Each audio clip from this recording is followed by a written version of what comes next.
Hola, j'espère que vous allez bien. Aujourd'hui, nous allons parler de la triste histoire de Mercedes Williamson qui s'est déroulée aux États-Unis.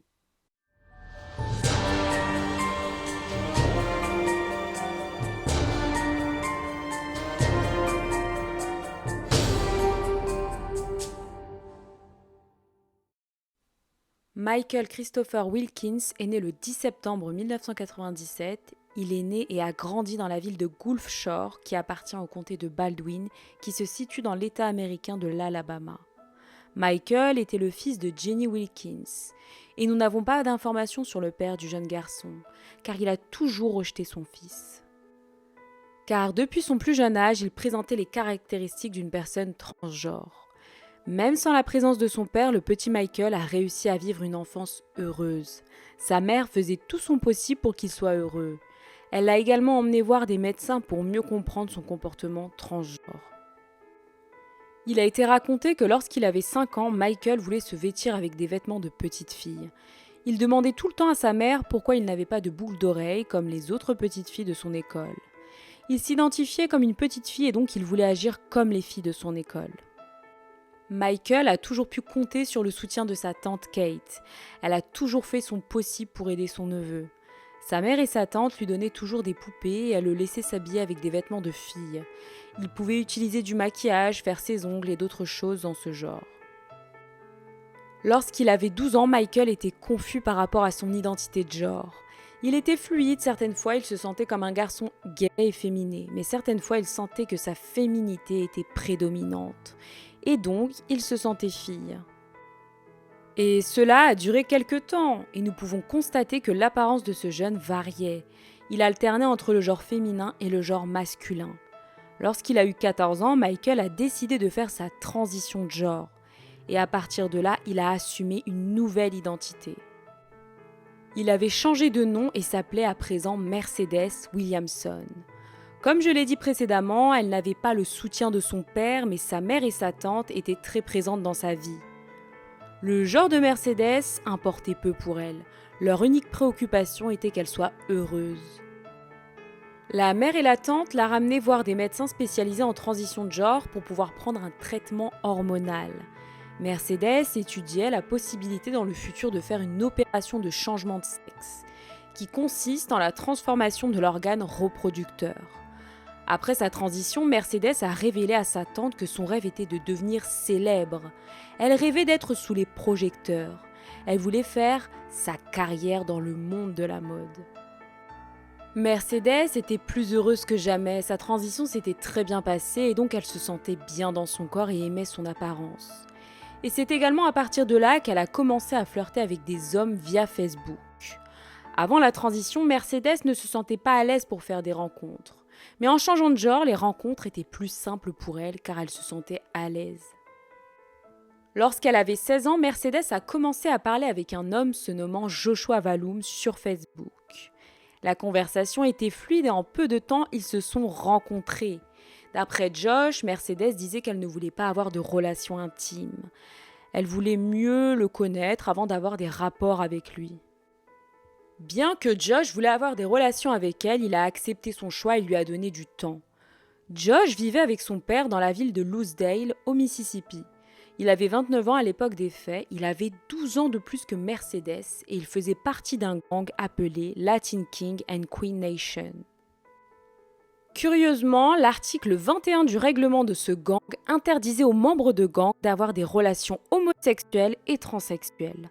Donc la relation entre Josh et Mercedes serait un problème si jamais un membre du gang venait à découvrir que Mercedes était une femme trans.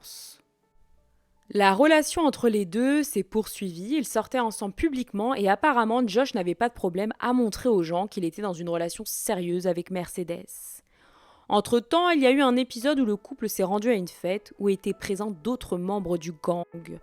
Et l'un d'eux a posé des questions à Josh sur Mercedes. Cette personne a dit à Josh qu'il avait remarqué qu'elle avait une pomme d'Adam, qui est un trait physique masculin. Donc, il lui a demandé si Mercedes était vraiment une femme. Josh a rapidement répondu que oui, Mercedes est une vraie femme et que cette caractéristique dans son cou est due à un problème hormonal qu'elle avait eu dans le passé. Apparemment, il a réussi à se sortir de cette situation de manière sereine, mais cela a alerté le gang. Et donc, Josh a commencé à être préoccupé, car s'il découvrait que Josh enfreignait les règles, il ne serait pas uniquement expulsé du groupe, mais il serait également éliminé. Les Latin Kings ne laissaient pas les choses en suspens, et si l'un des membres ne respecte pas les règles, il serait rapidement éliminé. Et Josh le savait très bien, mais le problème est qu'il aimait Mercedes et ne voulait pas la quitter. Mais quitter les Latin Kings n'était pas non plus une option. Car ces groupes fonctionnent comme ça. Une fois dedans, il est quasiment impossible d'en sortir ou du moins s'en sortir vivant.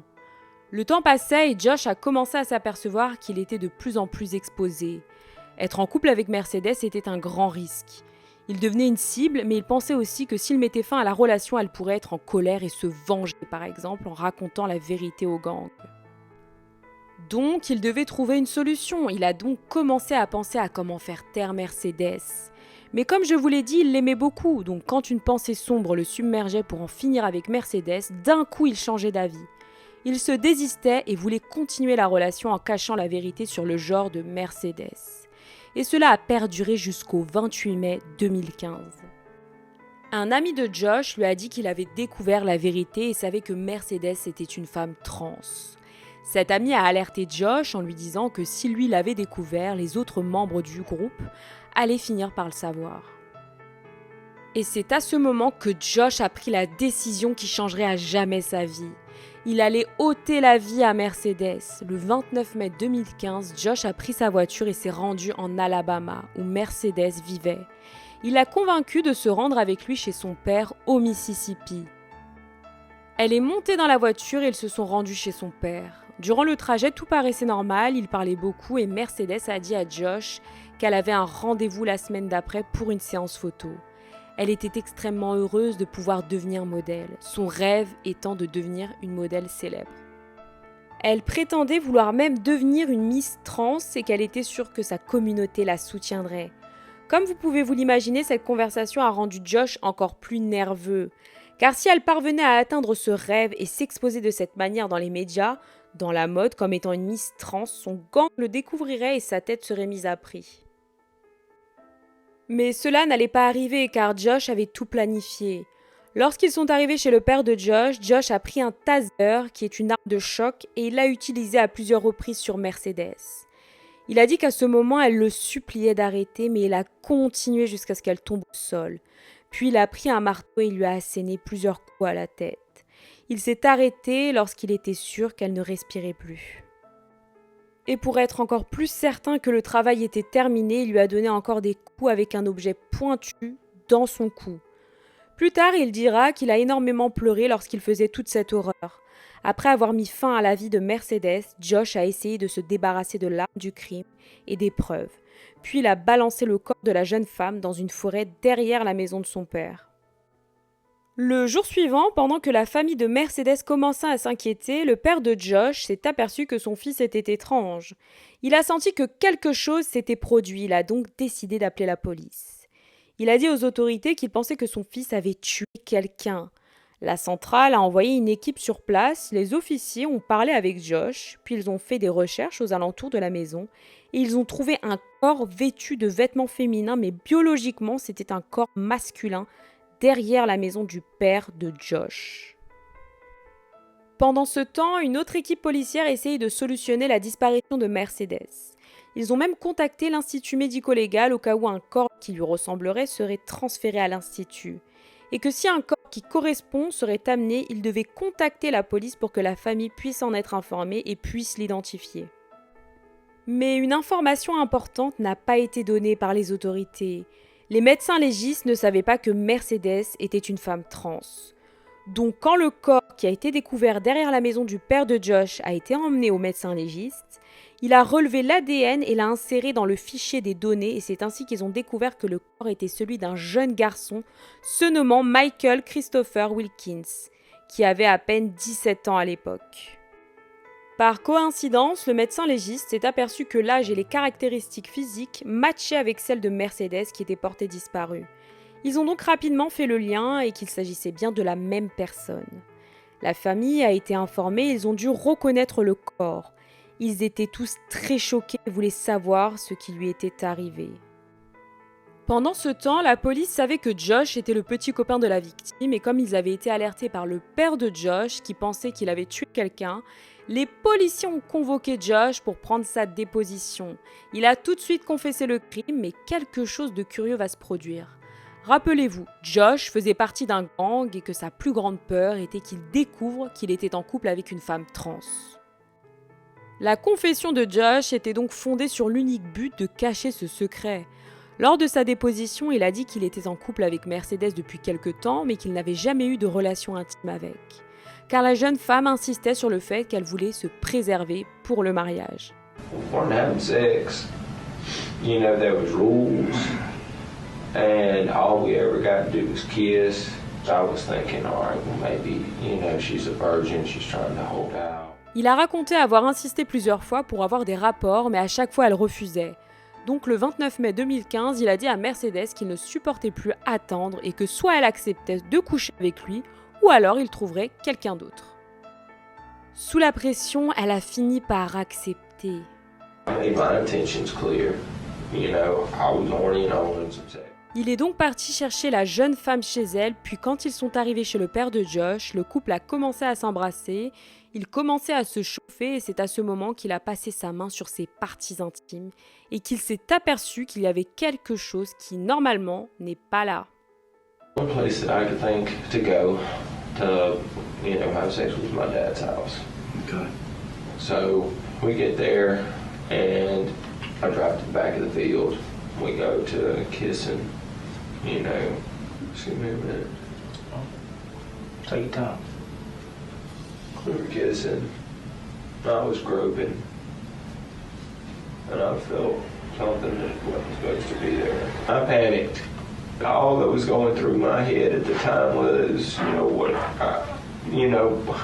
what Il a raconté qu'il ne savait pas jusqu'à ce moment que Mercedes était une femme trans et que lorsqu'il a senti ses parties intimes, une rage s'est emparée de lui et lui a ôté la vie. Les avocats de Josh ont sollicité une circonstance atténuante pour la peine de Josh. Ils ont stipulé que Mercedes aurait dû informer Josh sur sa condition. Mais le procureur a enquêté et lorsqu'il cherche bien. Dans ce cas, ils n'ont pas eu à chercher bien loin, car lorsqu'ils ont pris le portable de Josh, ils ont trouvé dans son portable plusieurs vidéos gays et des photos et vidéos de femmes trans nues. Donc il avait ses préférences en accord avec les conditions de Mercedes. Donc cette histoire de secret sur la condition physique de Mercedes était fausse. Lorsqu'il a comparu au procès pour son audience, Josh savait que le procureur connaissait la vérité. Il a décidé d'ouvrir son cœur, il a dit qu'il aimait Mercedes mais qu'il avait peur du gang. Le juge en charge de l'affaire aurait pu lui donner la prison à vie car il a ôté la vie de quelqu'un de manière cruelle et il a caché le corps. Mais le juge a jugé ce crime comme étant un crime de haine contre les personnes trans et il a écopé de 49 ans de prison. Donc quand il aura 78 ans, il pourra demander une libération, s'il est encore vivant évidemment. Car il y a la question de l'âge mais également le gang dont Josh faisait partie, les Latin Kings. Maintenant, ils savent qu'il n'a pas respecté les règles de l'organisation et qu'il leur a menti.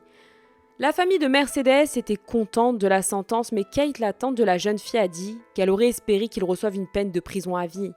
Mercedes et sa tante étaient très proches et elle lui a raconté tout sur sa relation. Elle a raconté plus tard qu'elle n'aurait jamais imaginé que Josh puisse faire quelque chose d'aussi horrible avec sa nièce. Lorsqu'elle a lu la première déposition de Josh où il disait qu'il ne savait pas que Mercedes était une femme trans, Kate était révoltée, car elle savait que Mercedes avait déjà eu des relations intimes avec Josh. Car lors de sa première fois, Mercedes l'a tout de suite dit à sa tante. Et d'après Kate, Mercedes était préoccupée car elle voulait faire son opération de réassignation de genre, mais Josh était complètement contre. Il voulait qu'elle reste comme elle était, il aimait ses parties intimes telles quelles et il ne voulait pas qu'elle se fasse opérer. Kate a dit qu'elle ne comprenait pas et ne voulait pas accepter les excuses de Josh, et qu'il aurait simplement dû mettre fin à la relation avec Mercedes. Elle a fini en disant que sa nièce ne lui aurait jamais porté préjudice et qu'elle n'aurait jamais rien raconté, surtout en sachant que Josh aurait pu être victime du gang. Elle pense que Josh a enlevé la vie de Mercedes car il devait mettre fin à la relation, mais il ne voulait pas la voir avec un autre homme. Elle pense que Josh était obsédé par sa nièce et qu'il préférait la voir morte qu'avec un autre homme. Je pense qu'elle a raison, et vous, que pensez-vous de cette affaire? N'hésitez pas à me le faire savoir en barre des commentaires. N'oubliez pas de liker, de vous abonner et d'activer la cloche des notifications pour être informé lorsque je publierai une nouvelle affaire.